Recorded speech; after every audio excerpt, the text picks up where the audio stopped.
بسم الله الرحمن الرحيم.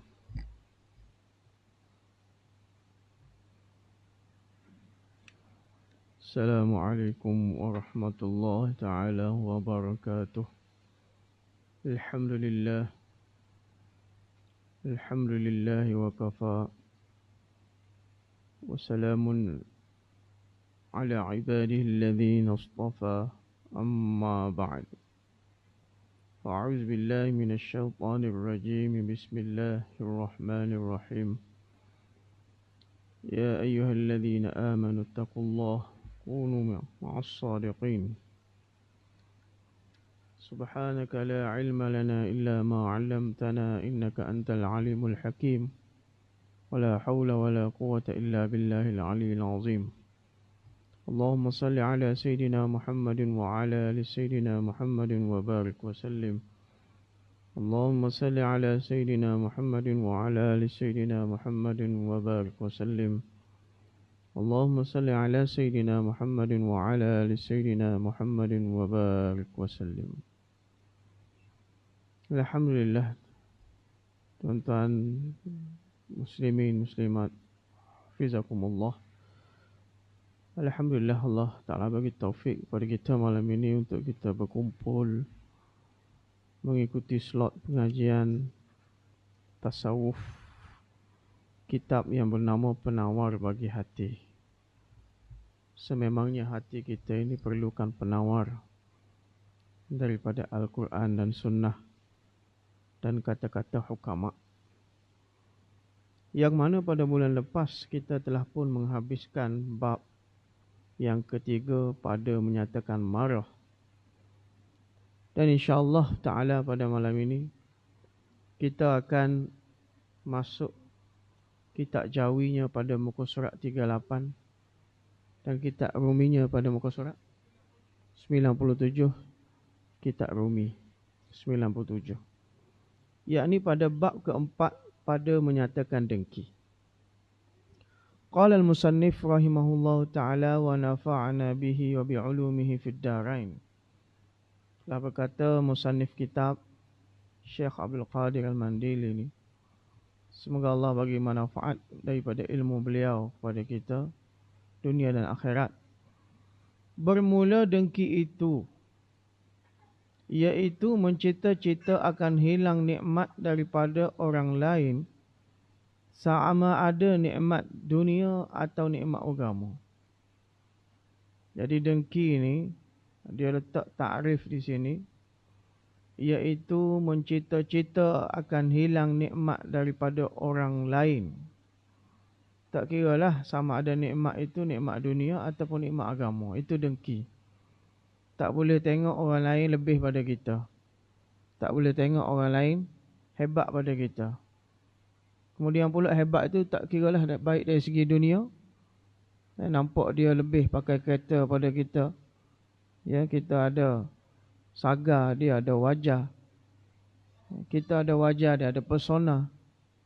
Kita ada persona, lama-lama merana. Jadi tak puas hati semua. Jadi nikmat dunia pun dia tak boleh rasa orang lain lebih. Ataupun nikmat agama, tengok orang tu baca Quran sedap, ataupun tengok orang tu pandai ceramah agama, atau dia tengok orang tu ya lebih dari segi agamanya, maka bercita-cita ia akan hilang nikmat. Syarat situ dia letak.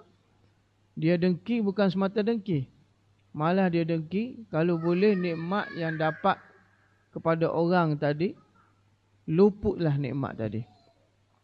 Kalau kereta ni kata lebih tadi, dia bercita-cita kalau boleh kereta tu masuk gaung. Tu dia. Dia bercita-cita kalau rumah orang itu lebih pada dia, kalau boleh rumah dia terbakar, Allah Ta'ala tarik. Ataupun dari segi nikmat agama tadi, kalau boleh kawan tu jangan masuk TV. Kalau boleh kawan tu like dia tak berapa banyak. Kalau sebelum ni banyak like follower dia, kalau boleh biar tak ada orang tengok. Dia buat apa sabotah dan sebagainya. Itu baru masuk dengki. Tapi kalau tak ada syarat tu tak jadi dengki. Lepas ni dia akan hurai dalam makna ribtah. Atau mencita-cita akan turun bala atasnya. Oh, ni lebih dahsyat lagi. Dia berkehendak, bercita-cita orang hak dia dengki tadi biar turun bala. Aku doa biar accident kawan tu. Nauzubillah. Kan? Aku doa kawan tu biar bankrupt dia punya bisnes. Dalam hati dia bercita-cita kawan tu dikena bala. Itu lebih teruk lagi. Akan turun bala atasnya dan iaitu haram lagi dosa besar. Kalau dengki macam tu sehingga bercita-cita orang tadi kena bala, maka yang demikian itu haram lagi dosa besar. Bahkan adalah ia begitu tadi, dengki tadi satu penyakit yang besar daripada segala penyakit hati. Jadi penyakit-penyakit hati ni banyak. Di antaranya kita sebut sebelum ni takabur, marah dan dengki ni pun termasuk penyakit yang besar daripada segala penyakit-penyakit hati. Oleh demikian sabda Rasulullah sallallahu alaihi wasallam, al-hasadu ya'kulul hasanati kama ta'kulun narul hataba. Rawahu Abu Dawud an Abu Hurairah radhiyallahu ta'ala anhu. Artinya dengki itu memakan ia dengki akan segala kebajikan seperti memakan oleh api akan kayu api yang kering. Macam mana api begitu pelahap dia makan kayu-kayu yang kering, ya, daun-daun kayu yang kering, dengan makna kata cepat binasalah kayu yang kering tadi bila dimamuh oleh api. Begitulah sifat hasad dengki ni, dia akan memakan amalan-amalan baik kita. Begitu pelahap sekali dia membinasakan seperti mana binasanya api terhadap kayu kering tadi. Amalan kita tak banyak dah. Kan? Amalan kita ni tak berapa dah dalam buku catatan. Tiba-tiba dia pergi dengki pada orang lain pula. Habisnya mamuh. Hasad tadi memamuh, memakan segala amalan-amalan kita. Seperti mana api memakan kayu yang kering. Dikehendaki dengan memakan di sini. Itu bahasa kiasan. Bahasa sastra. Api tak makan. Maksud api memakan situ apa maksud dia? Memakan di sini membinasakan. Seperti mana api membinasakan kayu-kayu yang kering begitu cepat. Demikian juga hasad, dengki, jealous ini dia membinasakan amalan-amalan baik kita. Amalan sembahyang jemaah kita, sembahyang tahajud kita, sedekah khairat kita, tiba-tiba habis licin, binasa habis. Bertengoklah anak-anak kita di belakang tu, jangan biar dia mengganggu pengajian kita. Ya. Jadi sabda Nabi SAW, la tahasadu wa la taqata'u wa la tabaghadu wa la tadabaru wa kunu ibadallahi ikhwana. Rawahul Bukhari wa Muslim an Anas. La tahasadu, artinya jangan dengki. Dia tak mula-mula sekali. La tahasadu, jangan dengki oleh engkau. Setengah kamu akan setengah yang lain. Wala taqata'u, jangan memutuskan rahim, yakni jangan putuskan silaturahim. Allah, cantik semua lebih ajar kita ni. Jangan dengki, jangan putus silaturahim. Wala tabaghadu, ya, dan jangan marah. Setengah kamu akan setengah yang lain. Jangan cepat marah. Lagi apa? Wala tadabaru, dan jangan membelakangkan setengah kamu akan setengah yang lain pada ketika berjumpa. Ni berjumpa hak tu paling timur, hak ni paling barat. Tak boleh lah. Kena berjumpa dengan lirik mata yang baik. Seperti mana Nabi SAW bila berjumpa, iltaqa. Bila Nabi berjumpa dengan penuh. Dada sama dada, mata sama mata. Dia tak paling macam tu je. Berjumpa dengan dada sama dada. Jadi dengan kita membelakangkan diri di antara satu sama lain. Wa kunu ibadallahi ikhwana, Dan hendaklah ada kamu bersaudara, hai sekalian hamba Allah Ta'ala. Kerana kita ni semua adalah ikhwana. Kita ni semua bersaudara, ikhwan. Ikhwan ambil sini lah deh. Global ikhwan hari ni duduk bising ni. Ambil daripada perkataan ikhwan. Ikhwan tu masuk saudara. Jadi ikhwan ni makna bersaudara. Kita ni sama-sama Islam, memang bersaudara.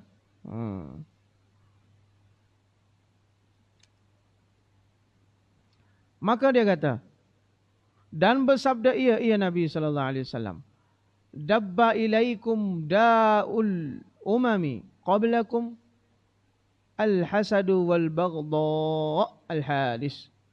Hadis riwayat Tirmizi dan Ahmad daripada Zubair bin Awam radhiyallahu anhu. Dia kata apa? Artinya berjalan kepada kamu penyakit segala umat yang terdahulu daripada kamu, iaitu dengki dan sangat benci. Seolah-olah penyakit hasad, dengki ni dan penyakit benci membenci ni seolah-olah ada kaki. Dia berjalan, berjangkit daripada umat terdahulu. Kemudian umat demi umat, nabi demi nabi, berjangkit berjalan sampai kepada umat Nabi Muhammad sallallahu alaihi wasallam. Makna kata penyakit hasad dan benci ni penyakit lama. Penyakit senior ni. Bukan timbul zaman umat Nabi Muhammad dak. Zaman umat Nabi dulu pun dah ada dah hasad dengki ni. Tak boleh nak kata apa. Maka dia kata, daripada kamu dengki dan sangat benci. Dia kehendaki dengan berjalan di sini. Bila dia kata dabba ilaikum, berjalan kepada kamu, yang dikehendaki murad dengan berjalan di sini adalah melarat dan berjangkit. Bukan COVID saja berjangkit ni. Ya. Bukan demam, hepatitis B saja, malaria saja berjangkit, malah penyakit hasad pun berjangkit. Malah dia berjangkit daripada umat dulu lagi. Tapi sini bukan makna berjangkit, erti kata berjangkit macam COVID tu berjangkit, maknanya penyakit ni daripada dulu lagi. Mewarisi sampailah zaman umat Nabi Muhammad sallallahu alaihi wasallam. Jadi dia kata melarat dan berjangkit. Dan bermula sebab bagi dengki itu. Ada sebab jadi dengki ni. Ada faktor dia. Apa sebab dengki? Maka dia kata, dan bermula sebab bagi dengki itu, ada kalanya takabur, dan ada kalanya berseteru, dan ada kalanya keji nafsu. 3 sebab dia bagi. Kenapa mari hasad, dengki, jealous dalam hidup kita ni? Dia kata ada kalanya takabur. Kenapa jadi dengki ni? Sebab kita rasa kita lebih pada orang lain. Takabur lah tu. Rasa diri lebih besar daripada orang lain. Tak boleh tengok orang lain lebih pada kita. Kita pakai kata elok, tengok mereka pakai kata lebih elok pada kita, lebih mahal lagi. Tak boleh jadi ni, macam mana? Kat flat ni aku orang paling hebat sekali. Tiba-tiba kamu beli kata GTR pula dah. Sudah. Jadi disebabkan takabur yang mari dengki tadi. Dan takabur itu adalah sifat syaitan. Aba wastakbara, Allah Ta'ala kata surah Al-Baqarah. Syaitan ingkar daripada sujud kepada Adam. Istakbara, lalu dia takabur. Ego dalam hati dia. Wa kana minal kafirin, Allah golongkan syaitan laknatullah di kalangan golongan orang-orang yang kafirin, mengingkari Allah Ta'ala. Jadi ada kalanya disebabkan takabur. Dan ada kalanya berseteru. Kadang-kadang, kenapa tu dia mati? Kadang-kadang, lain kurang. Kadang-kadang disebabkan apa? Tak apalah. Kadang-kadang disebabkan berseteru. Berseteru makna bergaduh, bermusuh-musuhan. Bila ada bermusuh-musuhan, bersaing kan, macam duk jual lah nasi lemak. Kita jual nasi lemak sini, dia jual nasi lemak sana. Kan? Tak ada benda lain ke nak jual? Kan? Kita buat nasi lemak tawaf. Di Sipitalian tu ada nasi lemak tawaf. Jadi kamu pun kalau nak jual nasi lemak, buatlah nasi lemak sa'i pula. Kenapa nak buat tawaf juga? Sedangkan rezeki milik Allah. Kamu nak buat tawaf, aku nak buat tawaf, tak kisahlah. Yang penting sedap. Cenduai. Arwah Tok Guru ni Aziz rahimahullah ta'ala kata, tak perlu pakai cenduai, dia kata. Tahu cenduai Cenduai ni minyak lesek kat perempuan ni, dia gila kat kita. Cenduai. Minyak pengasih cenduai. Dia kata, kalau orang Tok Guru, dia kata kamu nak berniaga, nak buka restoran, tak payah pakai cenuai. Cenuai dia dua. Masak biar sedap, jual biar murah. Itu cenuai dia. Masak biar sedap, jual biar murah pada orang. Kamu tengok orang beratur kedai kamu. Tak payah nak pakai minyak pengasih ke apa. Jadi disebabkan berseteru tadi, bersaing sama-sama dia, maka akan mari hasad. Tengok kawan tu penuh, orang duk beratur kedai kita, sejam sekali pun tak ada orang. Maka orang duk beratur, mari duk jeling. Depan-depan ni jeling, balik rumah pergi jumpa Tok Bomo Siam. Itu takutnya. Jadi penyakit hasad ni tuan-tuan, kalau kita tak rawat dia, daripada muda kita tak rawat dia, dia akan berjangkit, merebok pergi ke tua. Merebok sampai pencin. Merebok sampailah umur kita nyanyuk. Dia tak akan hilang kalau kita tak rawat tuan-tuan. Macam penyakit fizikal kita tak rawat, dia akan merebok. Begitu juga penyakit hati ni, takabur, hasad, dengki, kalau kita tak rawat masa muda, masa sekarang ni, bila dia mari dah tua, nyanyuk, tuan-tuan, dia tak akan hilang.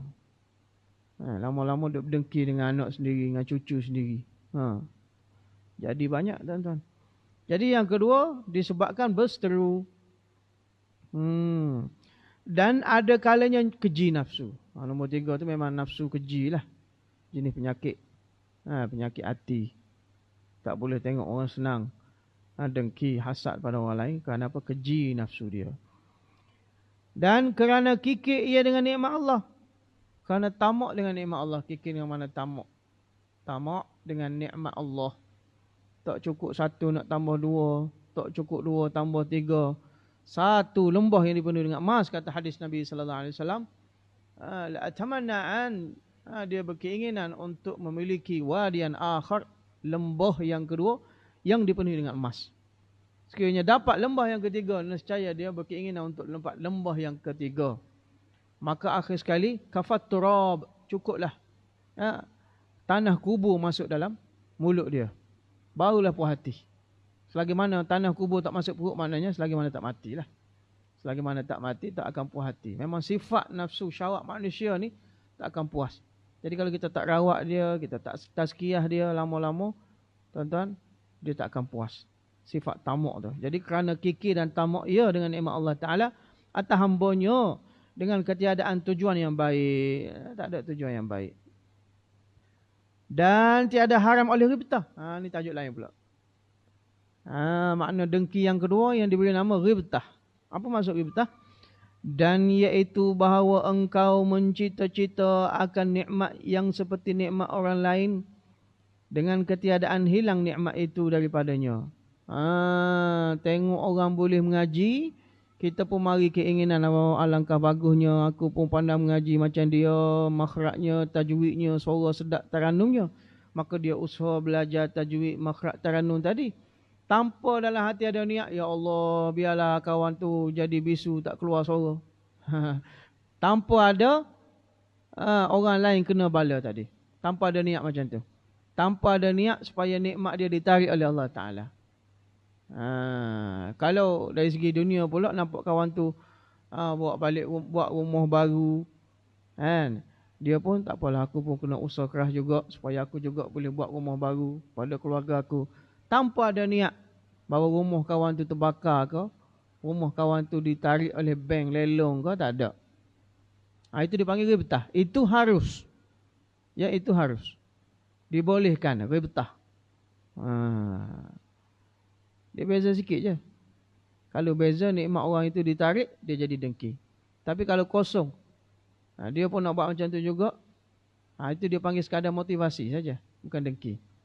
Motivation dalam diri dia, sehingga dia bersungguh-sungguh untuk berusaha dengan usaha yang sama, maka dia dapat nikmat yang sama dengan orang yang dia dengki tadi.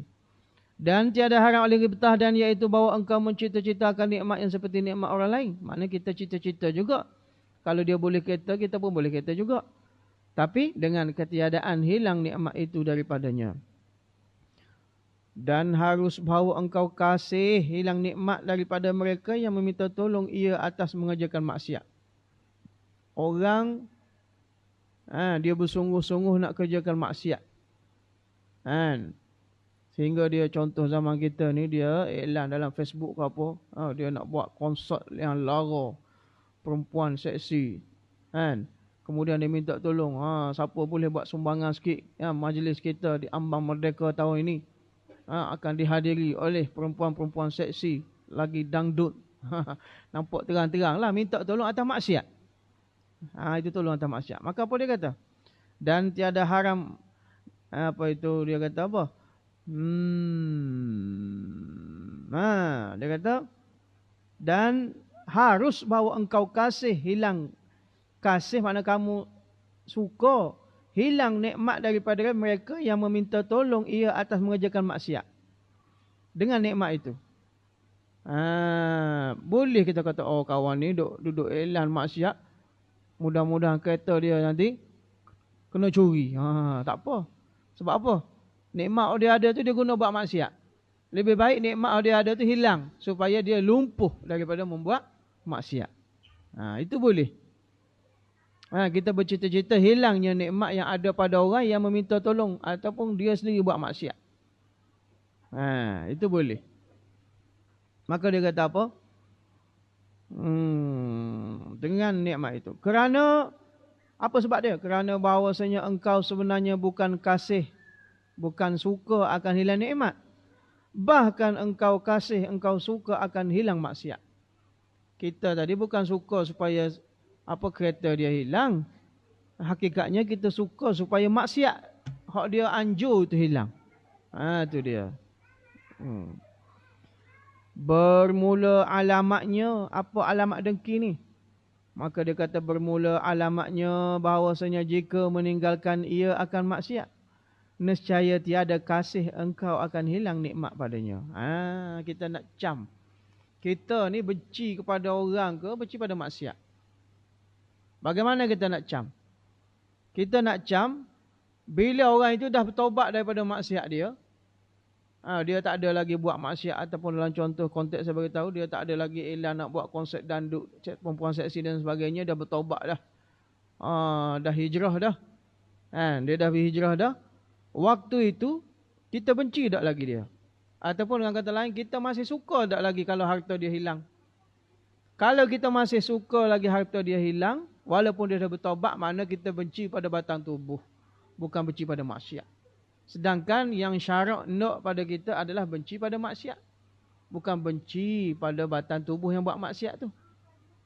Batang tubuh bila-bila masa boleh bertaubat. Dan bila bertaubat, sekali Allah Ta'ala terima taubat dia, segala dosa-dosa yang telah lampau Allah akan ampunkan.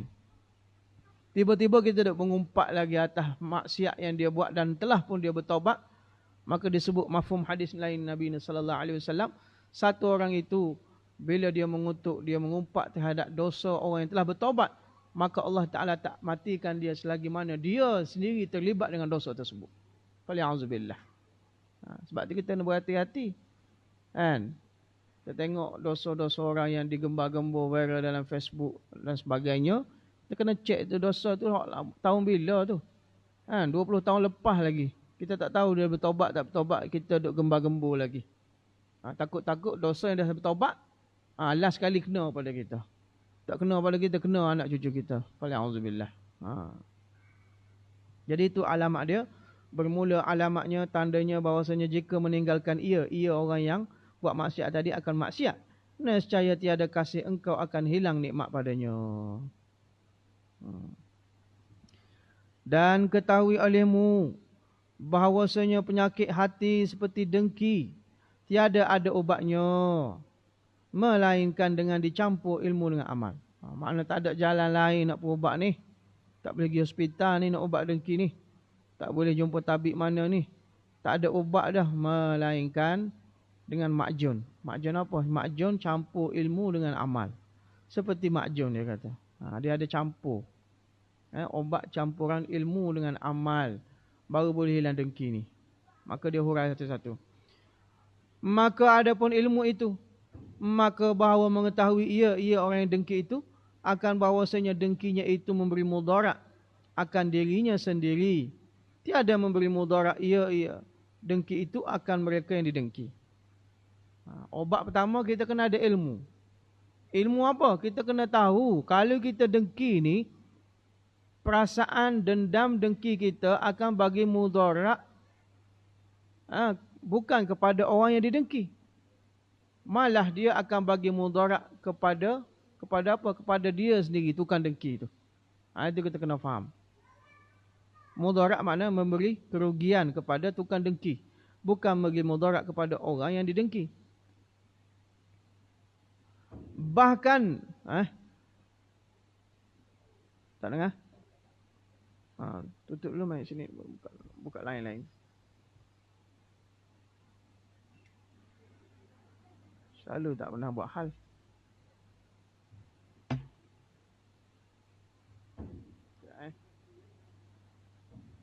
Tukar lain-lain. Tak okey, lain.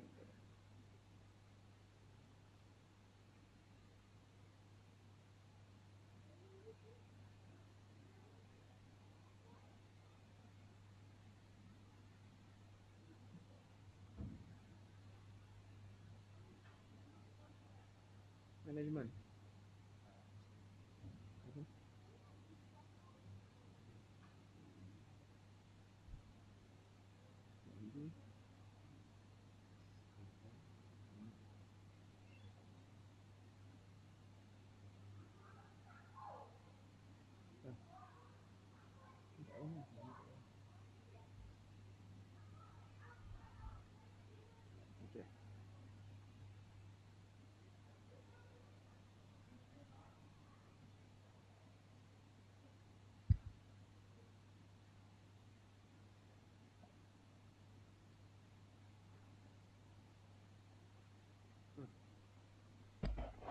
Baik, kita sambung.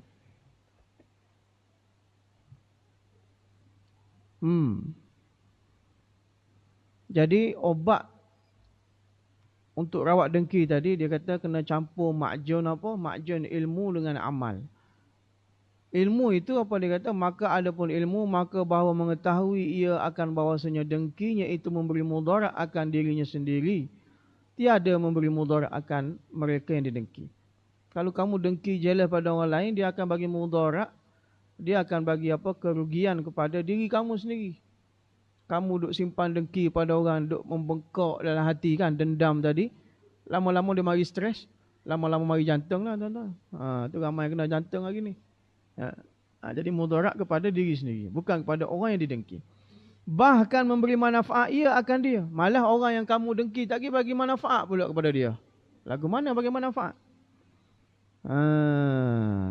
Yalah, kamu buat pahala apa semua, disebabkan kamu dengki, segala pahala tadi akan masuk dalam kantong poket orang yang kamu dengki. Bahkan memberi manfaat ia akan dia. Adapun bahawasanya dengki itu memberi mudarat akan orang yang dengki. Kenapa dia bagi mudarat, bagi kerugian kepada tukang dengki? Maka kerana membatalkan ia akan pahala kebajikan. Itu mudaratnya. Kita duduk semayang kan, rukuk sujud, tengok-tengok kosong. Setiap kali Jumaat duk bagi duit RM10, RM50, tengok buku catatan kosong semua. Itu ruginya.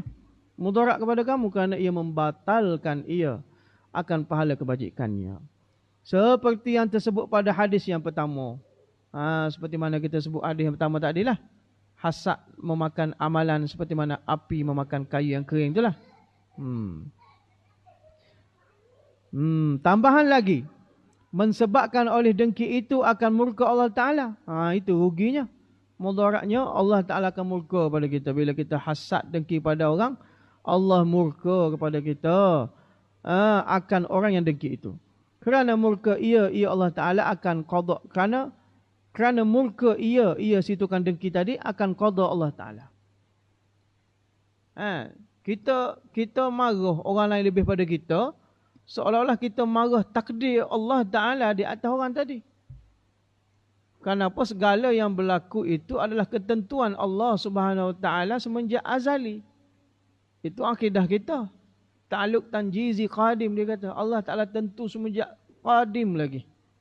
Fulan akan dapat rumah besar ni, fulan akan dapat kereta berapa biji, fulan akan kahwin berapa orang, fulan akan mati bila. Semua ketentuan Allah. Tiba-tiba orang itu lebih daripada kita, kita marah, kita murka, hakikatnya kita murka di atas qada keputusan Allah ke atas fulan tadi. Itu dia.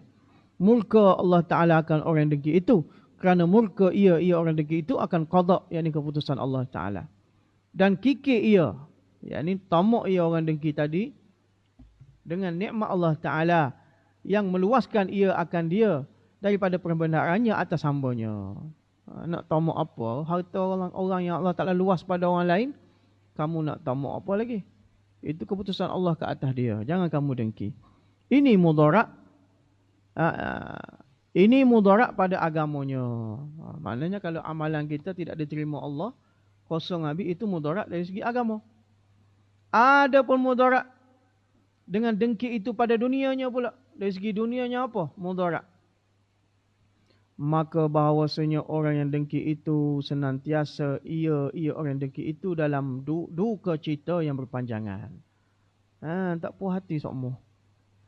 Seperti mana Allah Ta'ala sebut kepada golongan munafikin, bila mana mereka melihat kemajuan orang Islam hari demi hari Rasulullah bersama sahabat makin maju, maka Allah Ta'ala kata apa? Fazadahumullahu marada. Maka Allah Ta'ala menambahkan ke atas mereka penyakit. Penyakit di sini setengah mufassirin kata penyakit dengki. Orang munafikin, orang musyrikin duk dengki kepada orang Islam makin maju, maka Allah makin tambah lagi penyakit dengki. Bila makin tambah penyakit dengki, makin tambahlah kebencian dalam hati. Bila tambah kebencian dalam hati, bertambahlah duka cita, tension. Kan? Tension lah tuan-tuan. Kawan tu tak tahu tukar kereta. Kita duk main bekok dalam hati kan. Tension. Itu bertambahnya duka cita, itu mudarat dari segi dunia. Lama-lama jadi stres. Lama jadi anxiety. Tak kena, nanti kena angin ahmar pula tengah malam. Itulah kebanyakan yang terjadi. Sebab itulah Nabi SAW anjurkan kepada kita, sebelum tidur tu kita maafkan semua orang. Ya Allah, aku maafkan segala salah silap orang terhadap aku, ya Allah, aku maafkan semua. Barulah dia tidak ada perasaan dendam, dengki dalam hati, kita tidur dalam keadaan tenang. Tapi kalau tidur dalam keadaan, tak puas hatilah kawan tu, duduk teringat-ingat lagi di office, mari nak tidur duduk teringat lagi. Duduk tension tengah malam. Kalau tidur, kalau malaikat mengambil tengah malam, dalam keadaan benci kepada si fulan, benci kepada fulan. Na'udzubillah min zalik. Jadi dari segi dunia dalam duka cita yang berpanjangan, kerana bahawasanya seterunya tiada suci daripada nikmat. Kerana apa? Saingan dia tadi, seteru dia tadi tak pernah sunyi. Tak pernah sunyi daripada nikmat. Maknanya bertambah semua nikmat. Dia tak tahu naik pangkat. Kita jadi kuli sampai ke pencen jadi kuli. Depa dia tak tahu naik pangkat. Jadi duk membengkak dalam hati. Duduk dengki dalam hati, maka duka cita berpanjangan. Itu mudarat dari segi dunia. Jadi lebih baik kita tak apalah. Dia lebih pada kita pun tak apa. Itu ketentuan Allah pada dia. Pada kita Allah tentu banyak ni. Itu dia panggil reda bil qada. Reda bil qada. Reda di atas ketentuan Allah Ta'ala. Kalau tak reda tuan-tuan, jadi murka lah. Dan ada pun bahawasanya dengki itu memberi manfaat, ia dengki akan seterusnya. Bagi manfaat kok mana? Kepada orang yang kita dengki itu dapat manfaat pula pada dia. Walaupun dia tak sedar. Akan seterusnya yang didengki ia akan dia. Dan tiada memberi mudarat ia akan dia. Orang yang kita dengki itu dia tak akan dapat mudarat. Dan yang keduanya dia akan dapat manfaat. Maka kerana bahawasanya nikmatnya tiada hilang ia dengan dengki itu. Kita duk dengki kepada dia. Kita duk jealous pada dia. Nikmat yang ada pada dia tu tak akan hilang. Kan? Tak akan hilang. Kamu duk dengki saja. Kecuali lah kamu upah orang pergi bakar kereta dia, hilang lah. Itu cerita lain lah kan. Atau pergi jumpa Tok Guru Siam tu, kena santau dia. Hilang lah. Dia, bukan kereta dia. Dengan dia yang hilang. Izin Allah. Kamu duk dengki, duk pembengkak dalam hati saja, tak akan hilang nikmat dia. Kan? Bahawasanya setengah nikmatnya tiada hilang ia dengan dengki itu. Bahkan digandakan akan kebajikannya. Malah akan bertambah pula kepala kebajikan dia. Dia tak sedar. Tengok-tengok buku cerita kiamat, makin banyak. Kenapa orang duduk dengki tiap malam? Fulan tu duduk dengki pada dia, fulan pejabat duduk dengki pada dia, fulan soflek duduk dengki pada dia, fulan sekampung duduk dengki pada dia. Bertambahlah amalan kebajikan tanpa dia sedar. Kerana apa? Kerana dipindahkan pahala kebajikan orang yang dengki itu kepadanya. Kenapa orang yang duduk dengki dia tu dipindah habis kepala dia. Ke apa? Pahala dia dipindahkan kepada orang yang didengki. Tanpa dia sedar, dia jadi muflis. Dan dia jadi kaya raya. Pendeknya, mana kesimpulannya, orang yang dengki itu seperti mereka yang orang yang dengki itu seperti mereka yang melempar seterunya dengan batu. Orang dengki ni supaya dia macam dia duk lempar dengan batu, maka tiada kena seterunya. Lempar saja, tak kena target pun. Main lempar, tak kena seterunya. Lepas tu pula tak kena target, tak apalah. Dan kembali pula batu itu kepada matanya. Lempar batu tadi main melantung kena mata dia, puji mata dia pula. Takkan rugi. Maka membutakan ia akan dia. Sudah tentulah akan buta mata dia. Pendek kata macam itulah kesimpulannya. Orang dengki ni. Adapun ubat yang bangsa amal. Habis bab apa ni? Ubat tadi kita cakap dua kan. Satu ilmu. Yang kedua bangsa amal. Bangsa dari segi action yang apa kita buat. Perlu buat. Obat yang bangsa amal maka iaitu bahawa mengetahui ia akan hukum dengki. Pertama ni kita kena tahulah apa hukum dengki ni. Apa hukum dari segi syarak kita dengki kat orang. Dan akan perkataan dan perbuatan yang mensebabkan akan keduanya. Ataupun apakah perkataan, hukum perkataan kita buat yang menyebabkan datangnya dengki. Ataupun perbuatan yang kita buat yang menyebabkan akan datangnya dengki tadi. Perbuatan yang mensebabkan akan keduanya, yakni perbuatan dan perkataan oleh dengki itu. Makna bila dengki dia akan datang dua perkara. Satu, perkataan dia akan keluar. Yang kedua, perbuatan, action kita. Maka menyalahi ia akan keduanya. Jadi kita kena lawan lah. Kalau perkataan kita rasa nak maki, nak kutuk, kita kena lawan. Perbuatan kita kata nak menyuruh kita santau ataupun bakar, kita kena menyalahi akan keduanya. Dan mengerjakan ia akan lawan bagi keduanya. Kita kena lawan lah. Kalau perkataan kata nak kutuk tadi, kita kena lawan, kita puji balik. Bukan senang. Kalau kata perbuatan dia kita nak santau dia apa, kita kena lawan. Kita lawan. Mengerjakan akan lawannya bagi keduanya. Maka memuji ia akan mereka yang dengki ia akan dia. Maka memuji ia akan mereka yang dengki ia akan dia dan menzahirkan ia akan sukacitanya dengan nikmatnya. Kita kena puji pula. Alhamdulillah lah kawan tu berkat dia kerja keras lah. Naik pangkat. Bukan senang nak lawan nafsu dia tuan. Cakap boleh lah. Dengki ia akan dia dan menzahirkan ia akan sukacitanya dengan nikmatnya. Kita dia naik pangkat contohnya, kita zahirkan pula kita suka cita. Hantar bunga ros pula. Hantar bunga ros pula. Hantar hadiah pula. Tahniah lah tuan. Tahniah lah tuan dapat naik pangkat. Barulah hilang perasaan dengki tadi. Oh, tak ada orang tua belakang tu. Patut. Ingatkan ada ibu tadi. Biasalah budak-budak. Oleh mereka yang dengki ia akan dia, kawan baginya. Dan hilang daripadanya oleh dengki itu. Dan lepas ia daripada dosanya dan seksanya. Jadi kalau gitu kita lepaslah kita daripada dosa dengki. Dan terlepaslah kita daripada seksanya Allah Ta'ala daripada perbuatan yang dengki itu. Berfirman Allah Ta'ala, idfa' billati hiya ahsan. 24. فَإِذَا الَّذِي بَيْنَكَ وَبَيْنَهُ عَدَاوَةٌ كَأَنَّهُ وَلِيٌّ حَمِيمٌ.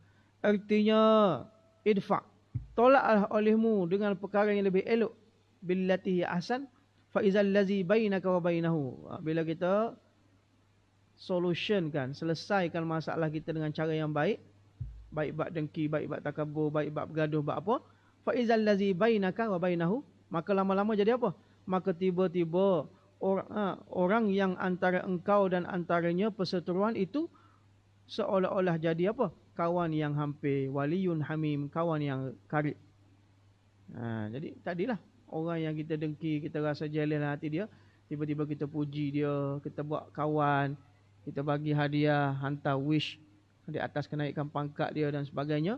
Lama-lama dulunya seteru, dulunya musuh, lama-lama ka'annahu waliyun hamim. Dia akan jadi macam kawan yang karib.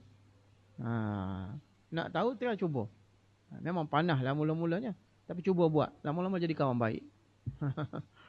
Dan ketahui olehmu bahawasanya tabiat manusia, kasih ia manusia akan mendapat nikmat kawannya. Memang naluri tabiat manusia ni, dia suka kalau kawan dia dapat nikmat. Dan tiada kasih, tidak suka ia akan mendapat nikmat seterusnya. Tapi kalau musuhnya dapat nikmat, dia tak suka. Itu memang fitrah manusia. Kalau kawan dapat nikmat, kawan kita kawan baik, dapat kereta baru, kita pun suka. Alhamdulillah, kawan dapat kereta baru, boleh aku tumpang sekali. Tapi kalau musuh dapat nikmat, dia tak suka. Itu memang lumrah, memang tabiat. Tidak kasih ia akan mendapat nikmat seterusnya. Dan benci ia akan yang menyusahkan kawannya. Kalau ada satu perkara, musibah yang menyusahkan kawan dia, dia benci, tak suka. Dan tiada benci ia akan yang menyusahkan seterusnya. Maknanya tiada benci, maknanya dia sukalah kalau seterunya, musuhnya tadi. Tiada benci ia akan yang menyusahkan seterusnya. Maknanya suka kalau musuhnya kena musibah, dia suka pula, tak benci. Maka jika tiada kuasa engkau menyamakan antara kawan engkau dengan seteru engkau pada kasih dan benci itu, maka hendaklah melepaskan engkau akan diri engkau daripada dosa dengki. Jadi kalau kita tak boleh beza di antara kawan dan seteru, mana kita suka, mana kita benci, itu tak boleh kita kontrol, maka seelok-eloknya kita lepaslah diri kita daripada dosa dengki tadi. Kita tolak terus dosa dengki. Hindarkan daripada hidup kita. Barulah kita tak ada rasa benci kepada seteru, rasa kasih pada kawan tadi. Dosa dengki itu dengan dua perkara.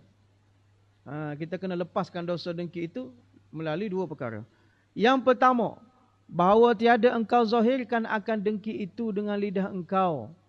Cara kita nak lepas dengki ni, jangan kita zahir. Memanglah setengah manusia tu Allah bagi sedikit rasa tak puas hati, rasa dengki dan sebagainya. Tapi kita jangan kita zahirkan rasa dengki itu dengan lidah engkau dan dengan anggota engkau dan dengan segala pekerjaan engkau yang bangsa ikhtiari.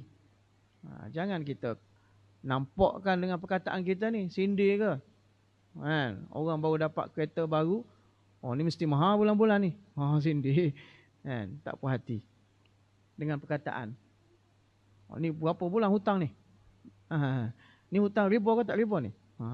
Ni bank konvensional ke bank Islam ni? Itu macam tak puas hati perkataan tu kan. Jangan zahir dengan lidah. Juga dengan anggota-anggota lain buat tak puas hati dengan muka jebek ke kan. Tak apalah kata macam ni kan. Kat rumah belambak contoh. Ataupun dengan action-action lain. Bahkan menyalahi engkau dengan lidah. Malah kita kena tutup lidah kita, kena tahan lidah kita. Dan anggota engkau. Begitu dengan anggota badan kita, jangan kita kena menyalahi. Kalau kita tak suka, akan yang tersebut daripadanya seperti yang telah terdahulu. Inilah makna sabda Rasulullah sallallahu alaihi wasallam. 8.20 apa kita? 8.30? Isyak dah masuk dah kan? Okey, 5 minit lagi. Kita baca firman Allah Ta'ala. Rasulullah sallallahu alaihi wasallam sabda, "Salasun lam taslam minha hazil ummah, al-hasadu waz-zannu wat-tiyaratu. Ala unabbiukum bil makhraj minha, iza zananta fala tuhaqqaq, wa iza hasadta fala tabghi, wa iza tatayyarta famdi." Artinya bermula 3 perkara tiada sejahtera daripadanya oleh umat ini. Tak sunyi umat ini daripada 3 penyakit ni. Pertama, dengki. Umat Muhammadiyah tak boleh sunyi daripada dengki. Memang lumrah umat Muhammadiyah ni, dia jealous, dengki pada orang. 2, jahat sangka, sangka buruk. Mudah sangka buruk pada orang. Tengok orang tu sangka buruk, tengok orang ni sangka buruk. Tak reti nak tabayun. Ketiga, bercending. Tatayar tak. Apa tu? At-tayar tu bercending. Bercending ini adalah menganggap sial. Kan amalan orang jahiliah dulu kan. Bila dia nak keluar, pergi berniaga ke mana musafir, dia akan lepaskan burung.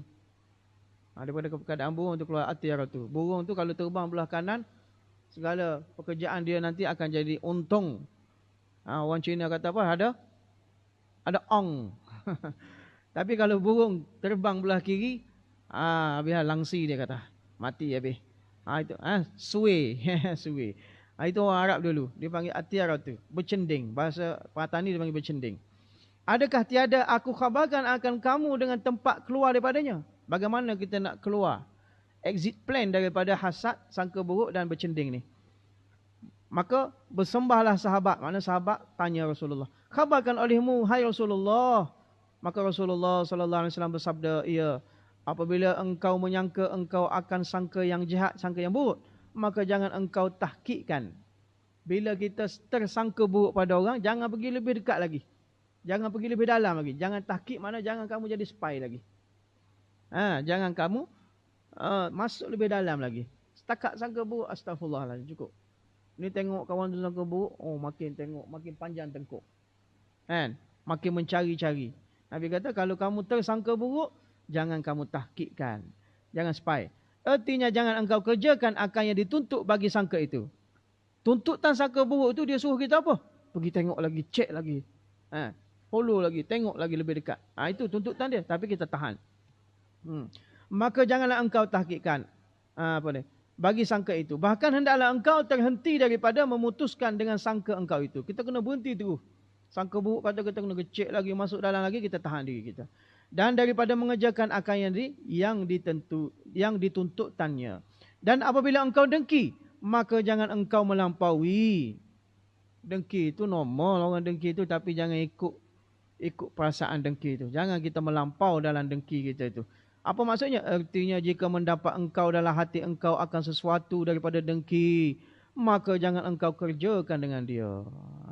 Tuntutan dengki tadi, kalau boleh nak upah orang, suruh bakar kata dia ke, nak upah orang suruh pergi santau dia, jangan.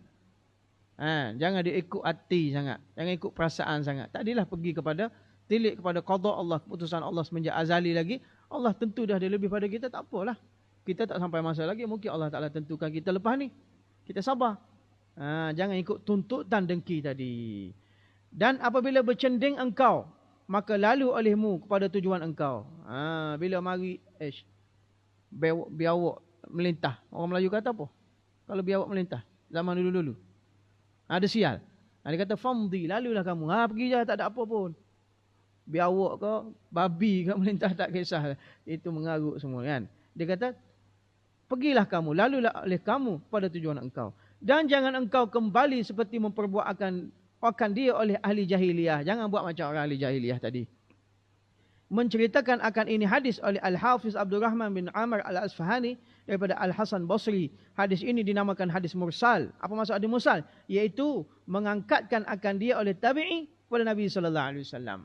Hadis mursal bila tabi'i sepatutnya diambil hadis daripada sahabat daripada Rasulullah. Tiba-tiba tabi'i semisal Hasan Basri, dia kata qala Rasulullah sallallahu alaihi wasallam bersabda kaza wa kaza. Dia tengok bila Rasulullah. Tapi dia bila angkat terus kepada direct pada Rasulullah sallallahu alaihi wasallam, dia panggil hadis mursal. Mengenai hadis mursal itu banyak perbahasannya. Setengah ulama Hanafiyah dan sebagainya dia terima hadis mursal. Adapun kita Imam Asy-Syafi'i, hadis mursal itu diterima dengan syaratnya. Dan bukan semua tabi'in diterima hadis mursal dia. Khususnya hadis mursal yang dibawa oleh Sa'id bin Musayyab diterima oleh Syafi'iyah.